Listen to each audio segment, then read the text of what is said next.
as Shanghai is always growing, expanding, you can see buildings, new buildings coming up every single day, like everywhere around the city, right?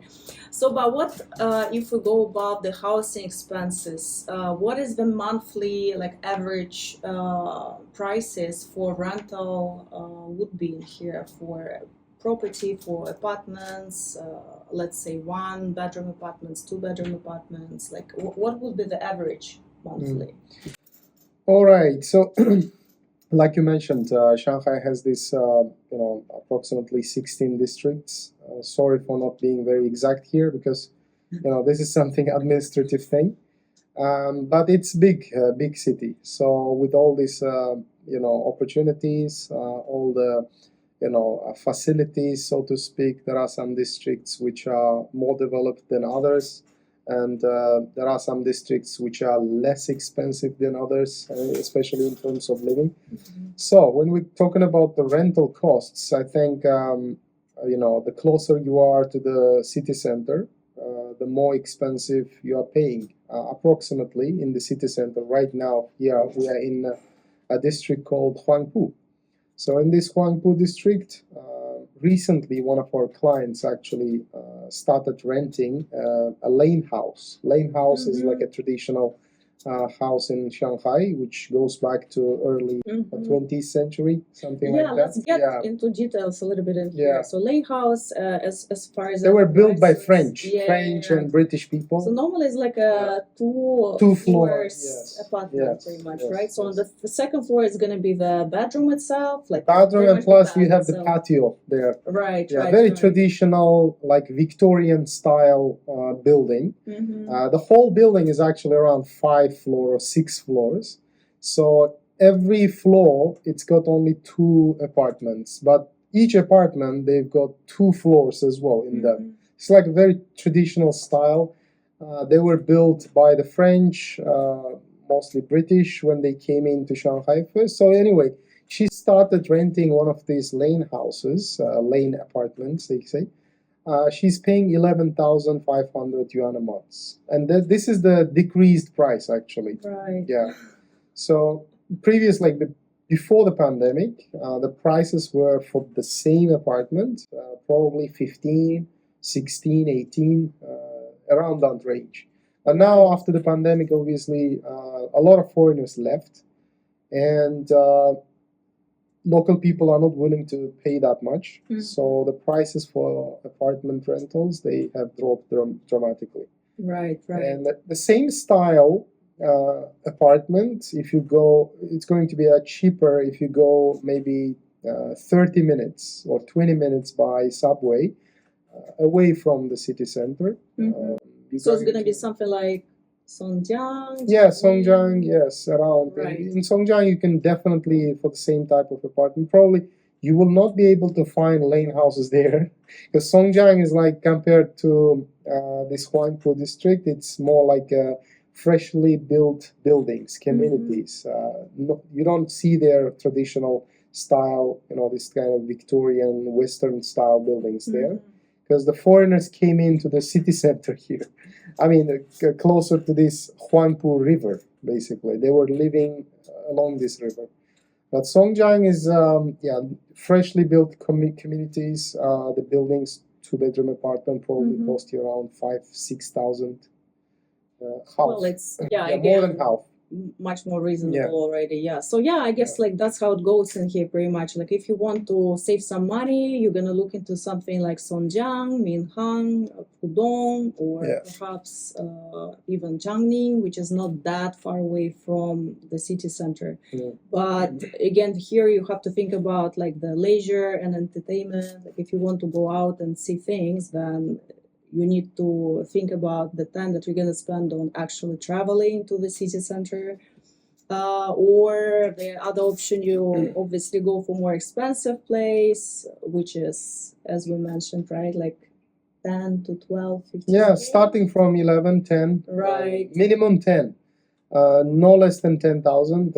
Well, of course, it depends on the size as well. because the bigger the size, the more expensive the apartment will be. Right, right.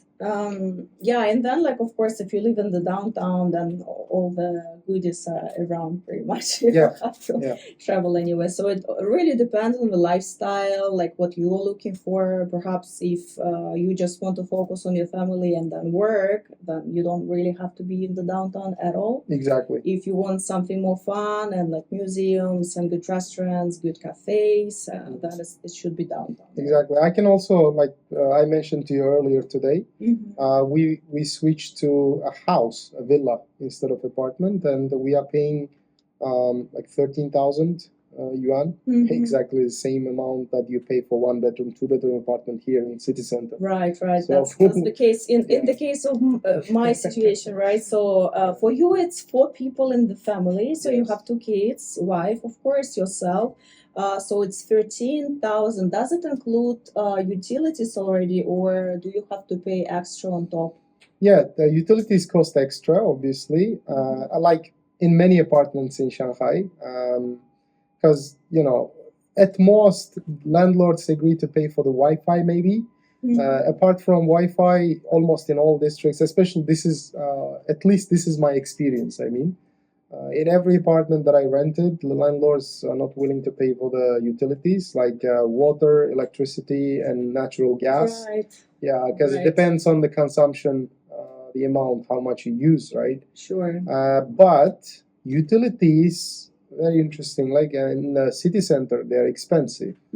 So you pay like per unit, you pay more than in outskirts of like in Songjiang district, for example.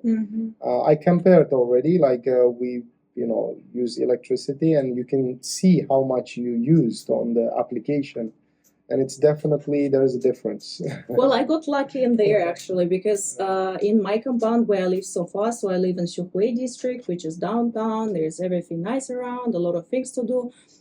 We got apartments for 11K. It's 1 bedroom apartments, but it does include the living room, bath area, obviously with a bathtub, which is very luxurious in Shanghai to have a bathtub. Yeah.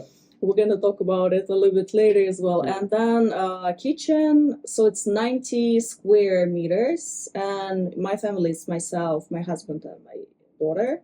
So for now, I mean, like for this size of a family, 3 people, it's totally enough. 90 square meters. Actually, 90 square meters is for 1 bedroom is quite spacious. It is, yeah. Actually, it is. Usually It is they're quite small, big. It is quite big, right? And then because we live in this place for more than 3 years now, so we actually negotiated that we don't have to pay for the bills. So there's nothing extra. Oh, wow. So we only pay 11K per month, and that's all we do. Like, well, I mean, besides internet that we still have to purchase on our own, but it's not. Also, in your situation, it's like the opposite way, vice versa. Right. Landlord doesn't pay for the internet, but pays for the utility. Interesting, true. Very interesting. Yeah, usually the internet is like compared to utilities, it's like fixed. That's why landlords usually take care of that. But yeah.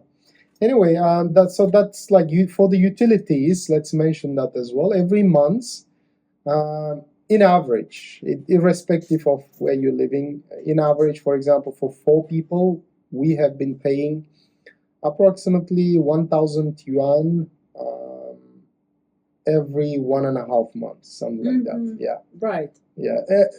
1,000 yuan is how much in USD? Like 710 yuan is 100 USD. So you've got 150 USD approximately. Right. Yeah. Would be the price for utilities and bills different from the season? Like, let's say summertime you'll pay less, and then wintertime you're gonna pay more. Oh, yeah, would it be like absolutely. Big difference in there or not really? Yeah, I think so. Because in wintertime, especially, we end up paying a lot because in Shanghai, okay, let's focus on cities, not like in China. Because in China there are some apartments with central heating.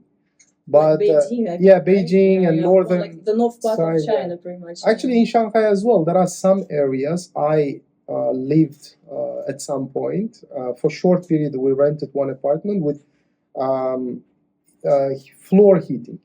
So in every room That's you have got luxurious. floor heating. Yeah, so it's much That's better wow, that's than amazing. paying for electricity, because Right. if you don't have the central heating or the floor heating, you have to turn on the AC, air conditioner, which is the electricity basically. And electricity costs a bit expensive. Mhm.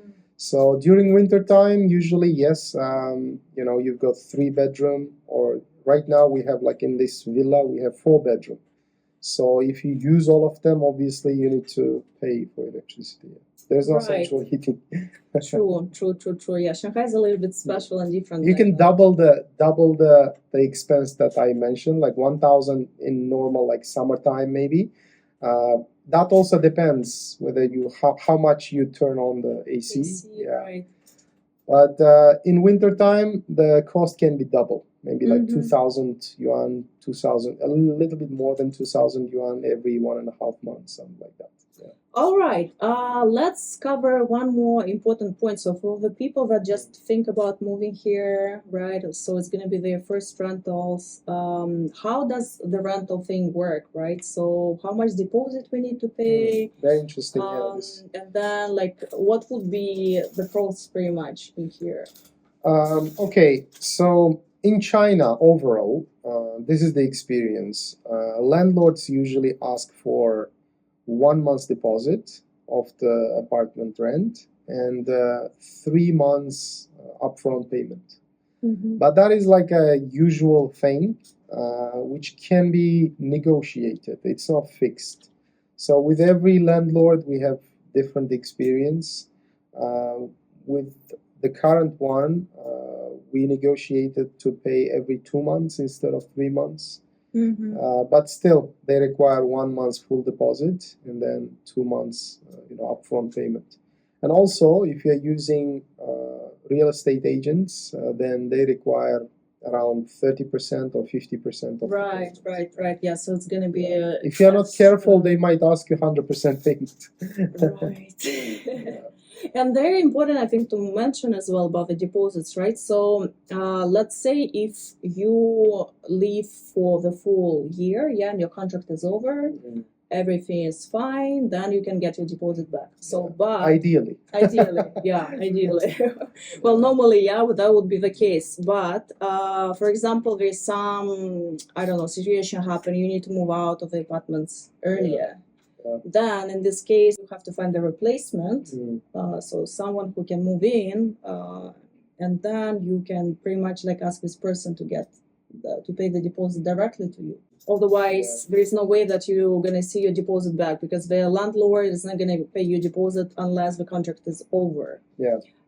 So this is very important to know. And then, of course, landlords, they will come to the property to see if everything is okay in there, Yeah. if nothing is broken. Because we had this situation last year when not last year, actually, a few years ago, yeah. So when we had a different apartment and then my baby was drawing something on the walls, and we tried to get rid of that stuff, of course, but it didn't really, wasn't very successful for us. So the landlord came over and said like, well, like it's a damage in here, so you need to, obviously we're going to deduct money from your deposit here and there. And then he found some other things in the house that he thought that it's our fault to break or whatever. So yeah, getting deposit back, it's ideal, but sometimes it doesn't really go exactly the way how we expect it to be. Right. Okay. So very interesting question as well I want to ask you.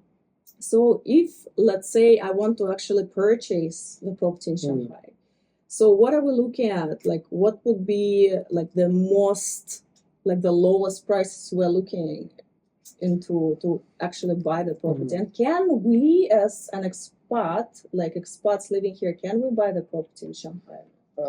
Let's start from the second part here. The answer is yes, obviously you can. And in fact, they lifted the restriction as well, to my knowledge, recently. Previously, for example, foreigners could purchase one apartment and live in it. But now, Shanghai, in some districts, let's say, they removed this restriction where you can purchase 2 apartments, and you can also rent out the apartment. Previously, that was not allowed. You can even rent out. Yeah. Now, actually, Shanghai is always, I've been telling, on the channel, Shanghai is always in the forefront of experimenting this kind of different flexibility, different kind of fresh policies, especially for, foreigners, with regards to foreigners.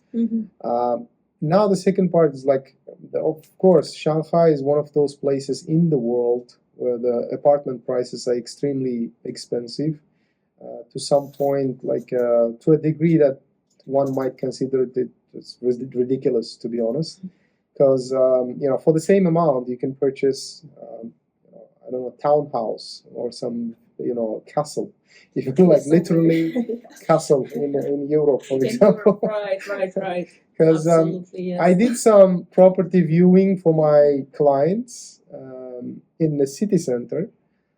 These are kind of like quote-unquote penthouses, they call. But if you ask me, they're not penthouses. It's just an apartment, a large apartment in a tall building.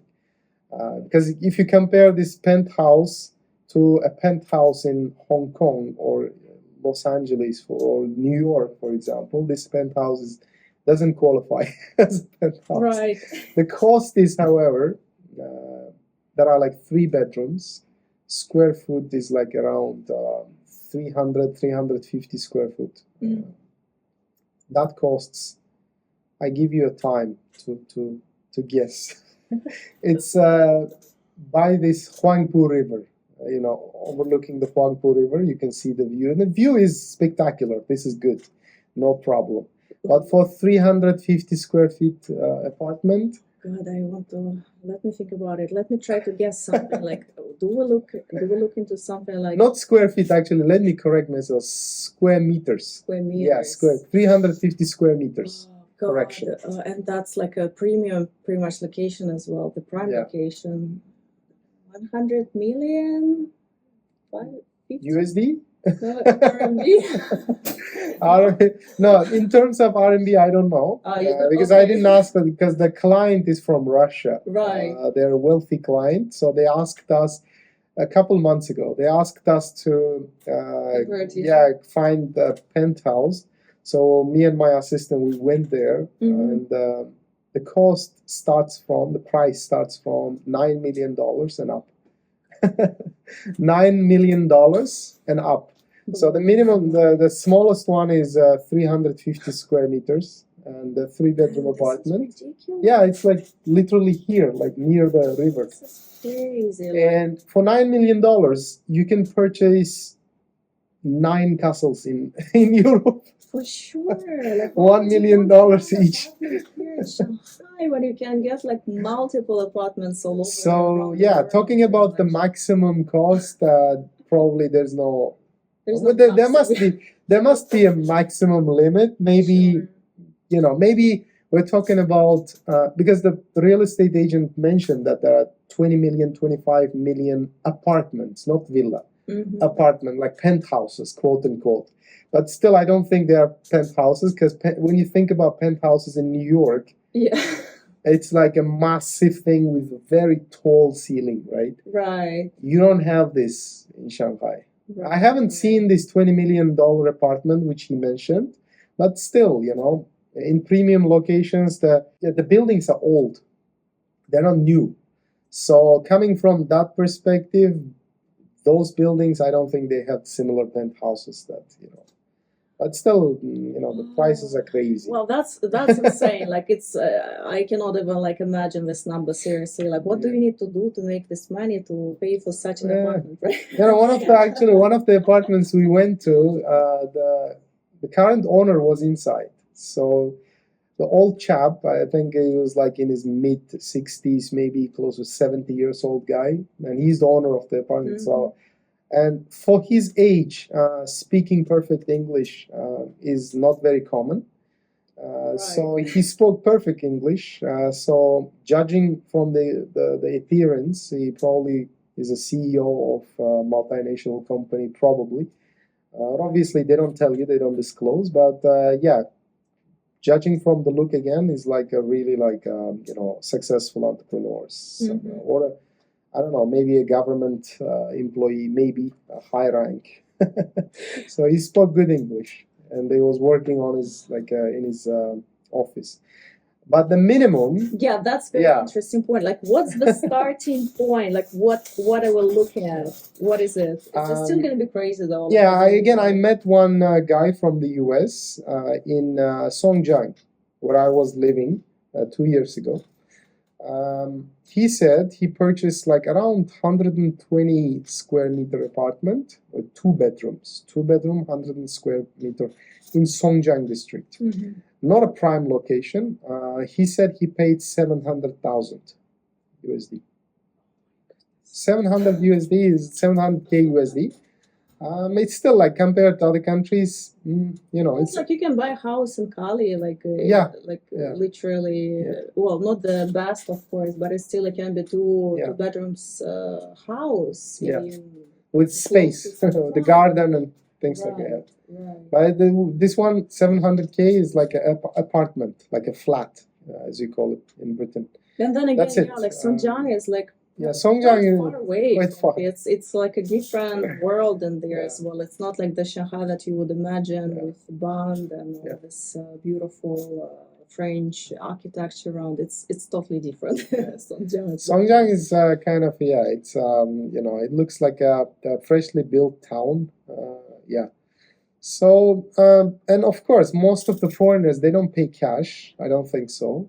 This 700K or even 9 million, you can get a mortgage if you pay at least like 20% down payment. Then the rest you can mortgage. The real estate companies, they can help you as well. They mentioned to me. So 30%, 50% down payment, starting from 20% actually, you can get a mortgage from the bank. But it's still, the second part of the problem is actually purchasing apartment is, it's not like, it's very limited actually compared to other countries, around like almost 70 years. 70 years, after 70 years, you have to renew the ownership. Get a little bit more into this point as well, because I think some people perhaps don't know that point, so that actually when you buy the property in China, it's not that you own it forever. No, I mean, I don't think in any country you own it forever. But still, that's a good point actually. The time frame is much longer. For example, in Britain, you've got freehold is like how long? 100 years or 900 years. I remember it was like a 999, like still limited, but you need to renew it. But in China, specifically in Shanghai, to my knowledge, it's 70 years. 70 years is like one person's lifetime. Yeah, right, exactly.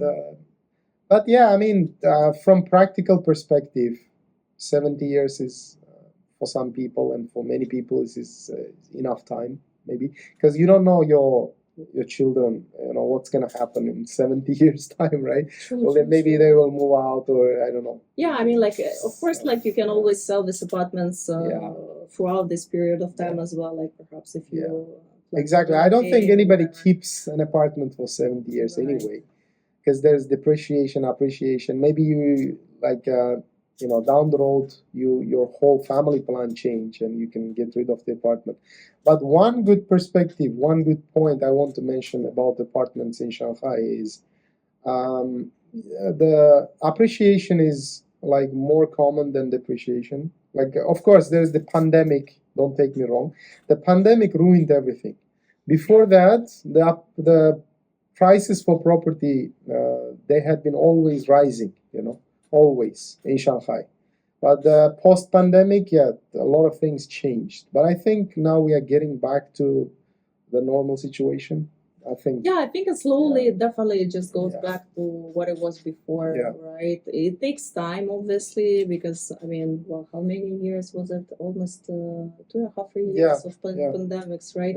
And then once China opened up the the doors for people to come in again. Like it's been a rough period of time, yeah. But now, from the perspective of the economics and like what's happening around, it looks like it's going back to where it was before. Yeah, of course. I recently been to EU, for example, EU, marketplace. During the pandemic, I visited several times. The markets were empty, literally nobody, all the like local people. But now, if you go there, it's definitely got back to the normal situation, the pre-pandemic, time. The markets are packed, like really crowded, and you can see like 90%, 99%, even. If I don't think I would be wrong to say 99%. Foreigners, foreign buyers. Yeah. EU, just to clarify, so this is like a city kind of inside Zhejiang province. Inside Zhejiang province, where you can buy pretty much whatever it's the biggest consumer market in the world. Right. Biggest. Right. Yeah, that's right. That's a good point as well. Like a little bit out of the topic, but then so there is a Canton Fair that happens every single year, right? In the southern part. Of China, Guangdong, right? Yeah, Guangdong. So like people like from all over around the world, they go there as well to make some connections and stuff and find like the products. But then, if you think about it, like Canton Fair is just a limited period of time that happens once per year, right? Yeah. It's like 1 month duration. No. Actually, first of all, just for audience information, participating in it is free. You can register under your company name as a visitor. It's free. But when we say paid, it's just there are always middle companies. Like our company last year, we were offering services. For example, registering in the Canton Fair is one thing, but if you don't know anything about China, you're lost. Like right. And especially the Canton Fair is massive. You don't know the map, you don't know where to go, you don't know how to speak to these people, and most of them, even if they participate. Their English level of the companies, how it is. Like they might be able to, communicate to you, but not to the professional level. Probably you will lose a lot of points in translation, a lot of points in this communication. So you need to have, definitely I recommend having a servicing company, like an agency. Hire them. So that they don't charge much. We were charging like $100, $50 to the service, and then we accompany them, during this fair, for example. Provide this translator, and then the map, the guide, whole thing. So that's recommended, because otherwise you would be wasting time. Yeah, because you have like already limited period of time, right, of the fair that lasts, I don't know how many days or weeks. And then in contrast to EU, which is it's all year round, where you can go, take your time, look around, find the suppliers, find the right products, and just... In fact, very interesting, information. Most of the participants in Guangzhou Fair, they come from EU. Right. And also, another interesting fact additional to that, a lot of factories, physical factories, they're located in Guangdong province, southern part of China. But then there are storefronts, like showrooms, in EU. So it's like, because in EU, they don't have much space for production. There is space. There are some factories in EU as well.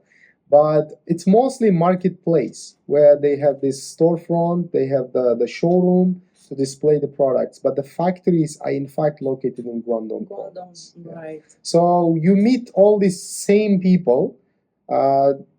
Just like Alena said, you don't have to wait the Canton Fair. You can go to EU. Directly to EU, right, and then just like browse around and see what you want to find for your business. Many people come here with families. Obviously, they have kids, and there's a lot of questions coming our way about like, okay, so I don't speak Chinese. Let's say, where do I bring my kids? Like, is it going to be a kindergarten? Like, can I go to the local kindergarten? Do I have to go for international one? Like, what are the options out there? This is a very interesting topic. A lot of our clients ask very important question. So there are a bunch of options actually. Number one option is if you come from like a developed country, most likely you can find your country's school here. Like I'm talking about US, Canada, Germany, France. So these countries, they have their own schools here. I mean, not necessarily like government owned, but French school is actually belongs to the France government. The interesting fact, it's not private. So it's a government school actually. If you come from France, you can send your kids to this French school in Shanghai. Or if you come from the US, there are options, owned by US education institutions, Right. the US schools, American school they call it. But American school, and then there's a name like a blah blah American school, but they belong to American companies, and you've got like a totally American education curriculum there, okay, school system. And same goes true for the British, for the German, for Canadian Maple Leaf School, for example, very famous. So this is one option. Usually, these schools, international schools, they have their K1, like a preschool, like a course. Nursery. It's starting from nursery actually. Right. When your kid is like, I don't know, 8 months old, even younger, you can enroll. And then this is one option. The second option is obviously go to Chinese-owned like bilingual schools, which we experienced firsthand. Like my kid, we sent her to this bilingual school, the younger one, and then they are also okay, quality-wise, fine. Instead of having one language, we'll be having two languages, like Chinese and English. You can choose. I heard there are some like Japanese, Korean as well. So if you're from those parts, you can experiment them. And last option, there are language schools. For example, if your kid, depending on the age, you can come here, move with your family, and then send your kid to a language school just to catch up with the language, okay, until he or she is able to speak, communicate at least at a basic level. Because when you want to send your kids to local schools, you can, by the way, as a foreigner. But the education department in each district where you're living, they will talk to your kid. Because we experienced this as well. My older daughter, she used to go to this public school. And before we enrolled her, we went to this education department where the teacher talked to her in Chinese. Right. But she could manage it easily because she went to Chinese kindergarten, not bilingual. Like my older daughter I'm talking about. So for us, it was not a problem. She answered all the questions. So we enrolled her to public school, and that's it. So yeah, there are many options. No need to stress about it or be worried about it. China is big. A lot of options, especially developed cities. Right. Well, with public, tell me if I'm wrong, right? Correct me. So for the public schools, if you live in this district, you only can go to the local district public school. That's correct, or kindergarten, right? So because as far as I know, like there is a system to apply. So you go for like a lottery pretty much, right? So you need to apply. And then if you're chosen, like you're selected, your kid is selected, then you are assigned to go to this particular public kindergarten. And you cannot change. You cannot change, right? So unless, if you, let's say I'm as a foreigner, if I move to another district here in Shanghai, then I can switch to schools, but again, in the same district. Yes. Where I will be. No, actually, we tried, again, in our case with my older daughter, she was enrolled in one public school, and then we asked the education department, can we please change it? And they said no, because foreigners, back then it was pre-pandemic, by the way, but I'm sure the laws or policy hasn't changed yet. So they said foreigners are allowed to enroll once. Yeah, you cannot change, flip, or you not allowed.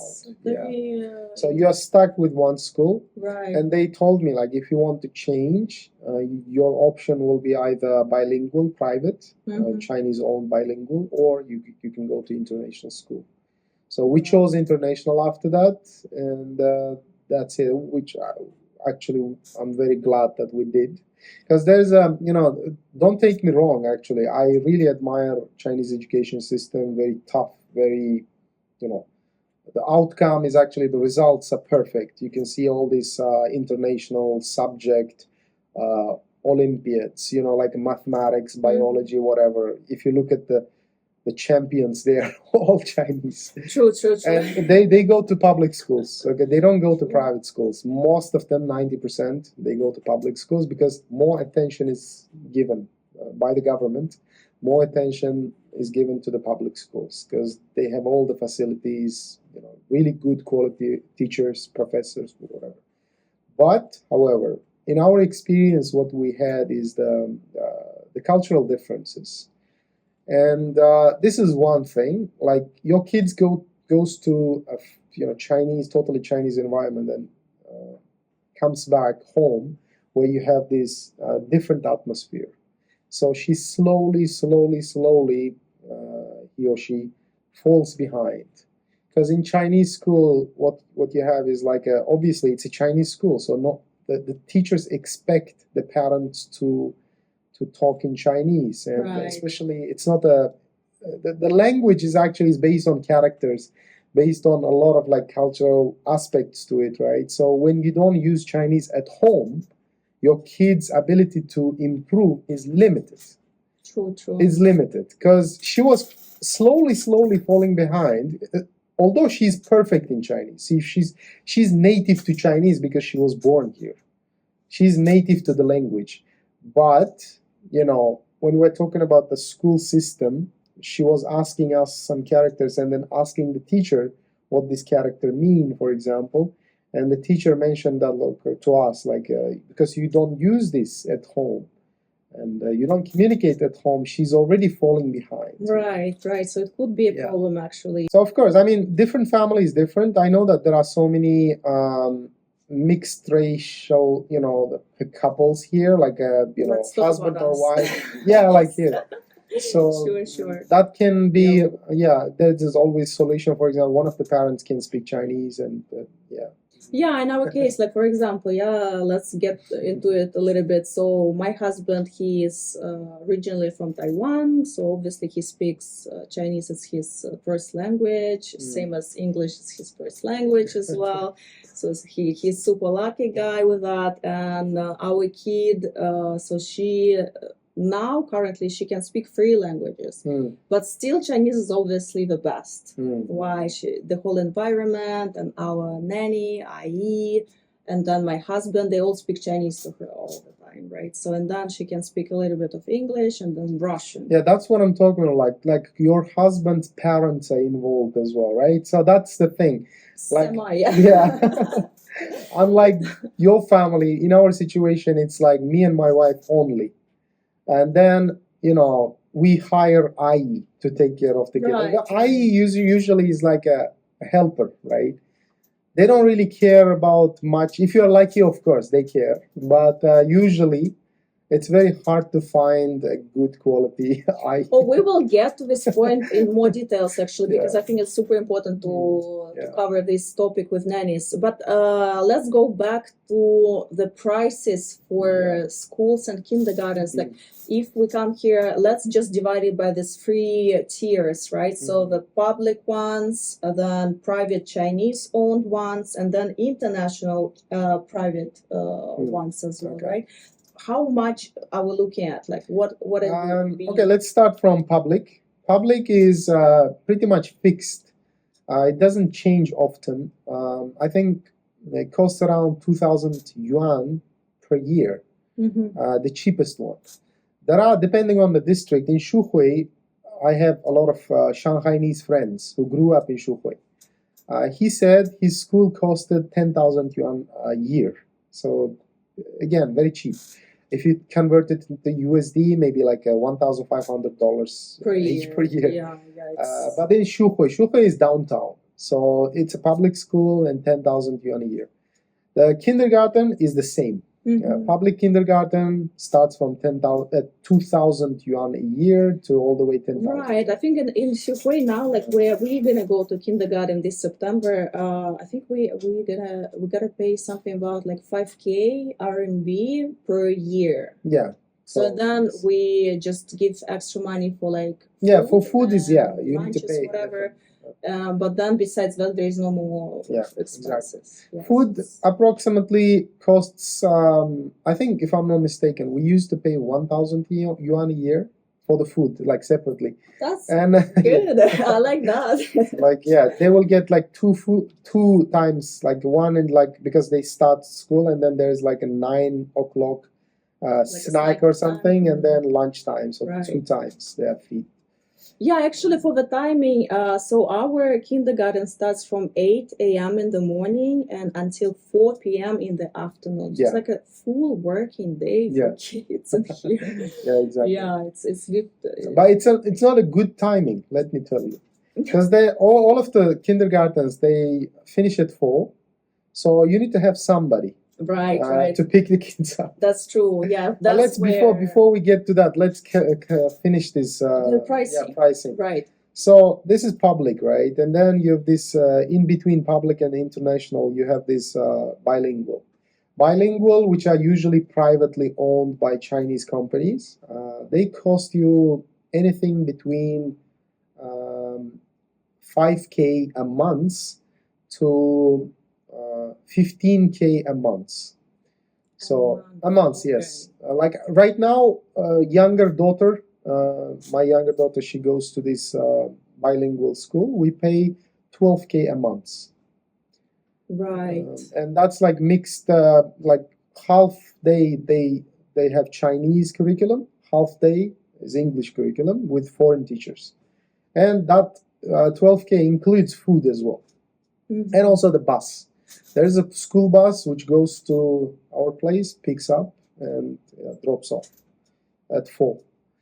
And so it's like the full package, pretty much 12K RMB per month. Yeah, it's a full package, including the transportation. And of course, you've got these superstar schools, international schools, which my older daughter goes.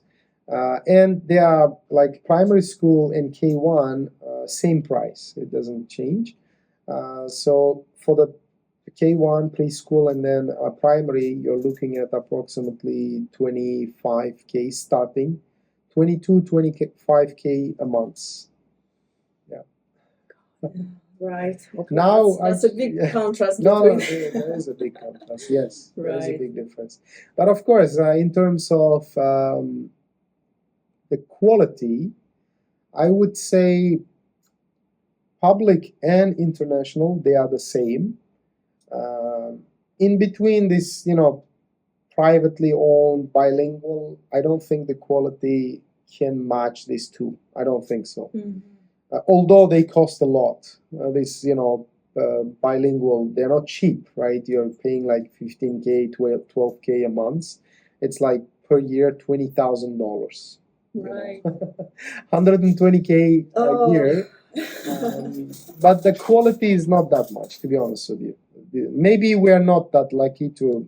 Maybe there are some good ones, but generally talking, our experience. Even I have my Chinese friends who send their kids to these bilingual schools. Come on, the quality is not that good. For example, the kid, I speak to the kid like in English. She doesn't speak it at all. Like she's been going to this bilingual school for like a year now. Not a single word. But in international, you've got the environment is totally different. And the quality of education, I went there many times. I go to my daughter's like parent-teacher-student meeting. The quality and the attention the kids get is like superb, really. And of course, the quality of teachers. Right, so it's a quality of education itself, and it's diversity, right? So I'm imagining international schools that have a bunch of different kids from different countries coming all together in one That's place, also a perk, which is very good perk, of course, because then your kid is exposed to different cultures at the beginning, right? And then the languages, so they do both languages in there as well. Yeah. It's Chinese and English. You know, Chinese is included in every school. Right. But in international schools, Chinese is a subject. Mhm. It's not spoken like widely. It's not like a medium there. So the main language will be still English, pretty much. Right? In French is French. Yeah. So in German is German. depending on the Yeah. school itself. Yes. Right. Yeah. Japanese they have Korean. The medium is in that language. Chinese is added as a subject, and then you have added English as a subject. Right. But in French they have two versions. One is French version, one is English version. So you can enroll actually in the English version as well, and then French will be a subject instead of. Well, actually, yeah, it's pretty much like, again, depending on what are your needs, what you're looking for, pretty much. I guess this is I think it's derived mainly before coming to China. I think the audience, they should make a little bit of research on like the education system in China and also the demand here. Because like education here is a business, like a luxury business, you know, kind of selling jets, to be honest, selling private like yachts. All kinds and forms. All depends on your budgets. Yeah, I mean, my point is there is a huge demand. The parents here, there is a competition among parents, Chinese parents especially. Like they treat it as kind of competition. My kid goes to this $50,000 private school. Well, again, it's like if we talk about this cultural aspect of Mianzi, right? Like to show face, and of course, if you want to be respectful in the. And by the way, we're not judging. I'm not judging it. No, it's this a is good the point. culture, But you need to consider it. That's the reason why for the high price. Like for example, some of these international schools, like British American, they cost $50,000, $60,000 a year. That's more than what you pay for university, like you know, in most of the countries. Even in US and UK, you don't pay 50 or 60K a year for True. Excluding boarding, you know. It's not a boarding school, just for education. Yeah, it's good to know. It's a very good point that there's different kind of place in here that you can find based on your budgets, your expectations, what languages you want your kid to speak and write, read, and stuff like that. Yeah, so all depends on how much you're pretty much willing to spend, but there are options for all different kinds of budgets in here, whether you look for something cheaper, but then again, like it doesn't mean that the quality would be affected much.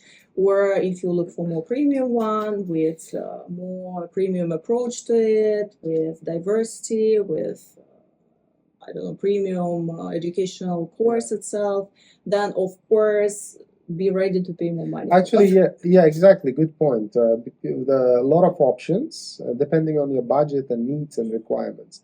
And also, in one of my earlier videos, I talked about one very, very important aspect for me personally, and it was liked by many people actually. So I want to mention it here as well. So in China, the school education curriculum is not affected by some liberal, ideas, etc. So this aspect for us as a family is very important. So we want our kid to be educated in mathematics, in calculus, in geography, for example. Right. Not like some, crazy liberal ideas. I'm not judging other people's ideas, but still, as parents, we are paying for this education and we are paying the subjects. We are paying, for the kids to be educated only in that, not like a political ideas or some movements, or some gender ideology. So in China, this aspect is, you don't have to think about it at all. Because this is the one aspect that government controls. Mm-hmm. And whatever the teacher is talking in the classroom is monitored so that they don't cross the subject frame, okay? So like my mathematics teacher will not be teaching me same-sex marriage all of a sudden.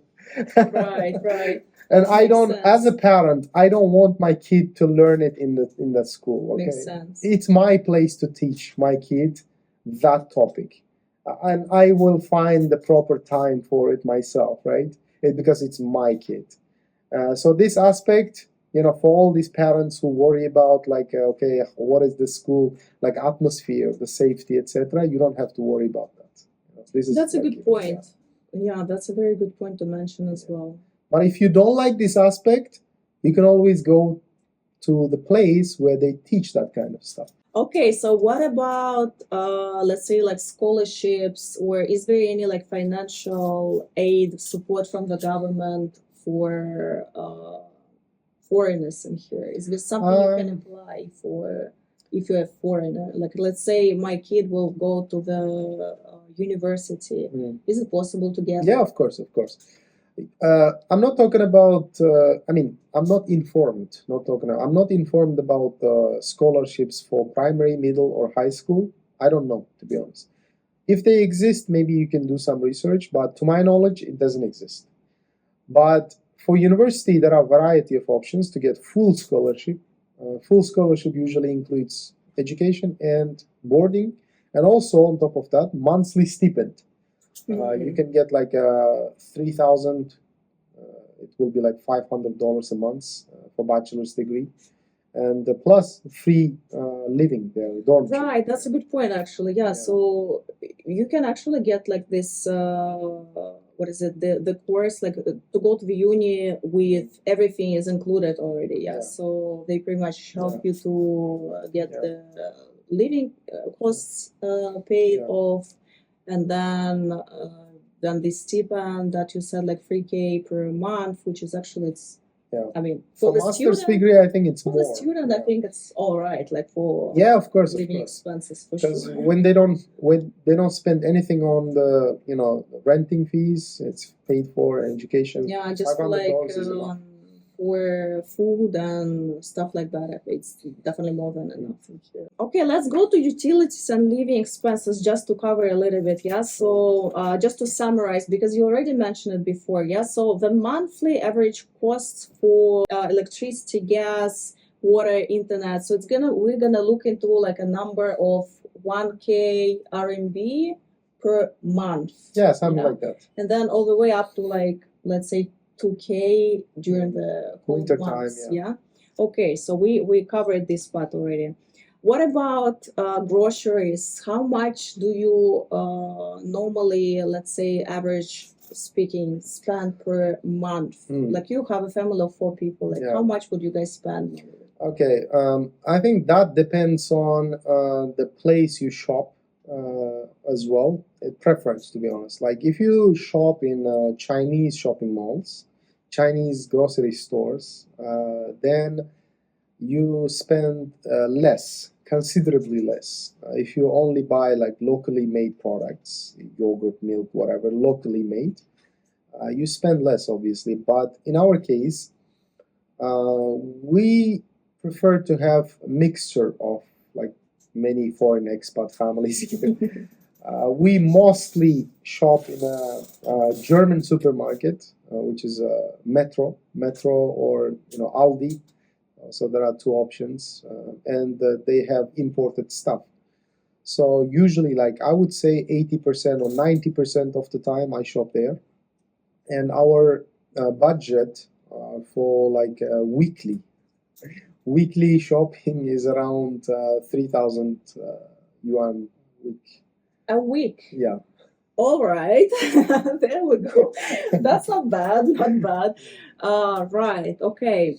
Well, in my case, for example, in contrast to you, so how we do it, we buy groceries every single day. So my husband is being very, I don't want to call him bad words, but very careful with money. Okay, let's call it this way. So he spends around 100 RMB per day to buy groceries, and then our nanny, when she comes, she cooks the dinner for us. Right. So let's say we spend 100 RMB per day per dinner pot. Yeah. So in that, like in between, okay, in the morning we have some snacks. We don't really eat too much for the breakfast, and then for lunch we'll obviously buy something when we're in the Sure. offices, right? So it's, well, let's say 20, 30 RMB per lunch. So actually, yeah, well, it's definitely we're much below pre-K budget yeah. for me. But I feel you though. I feel it, yeah, because of course it depends on where you shop. Like if you go to the local markets where you can buy a bunch of fresh veggies, fruits and stuff, it can be very cheap. Like I think we're gonna show this numbers to Yeah, you of as course. well. Actually, I have a video as well on this channel if they can look for. But freshly, we will show very soon, Right. so you And can then like compare. if you go to the supermarkets, of course it's gonna be more expensive, the price itself. Yeah, One but thing I'm very careful is that the reason why. Let me, don't take me wrong when I say like I only stick to this Metro and Aldi, because one thing I really don't like is some of the products they have like GMO, like modified products and things like that, and on in this imported supermarkets, you can read the label in English, where I don't have to really translate everything, and all these products are imported, and you can see what you're buying, right?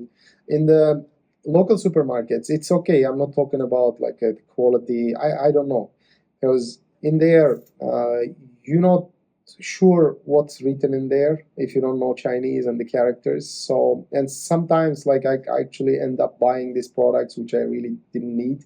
I didn't have to, So from that aspect, I would like to stick to the international standard. I want to. right. Yeah, I'm very comfortable. So And that makes sense for sure. Like I think for us, monthly expenses would be somewhere around 8K RMB per month for three of us. Yeah. It's excluding going to the restaurants, cafes, and stuff like that. It's just simply eating at home. Yeah. If we cook. Yeah, of course. Yeah. This is the like grocery when you like if you cook at home, ours will be like 12 or 10K a month, something like that. And that's if you convert it into dollars, $1,500, something like that. We will cover the point about going to the restaurants a little bit later as well, just to give you the range where we're looking at.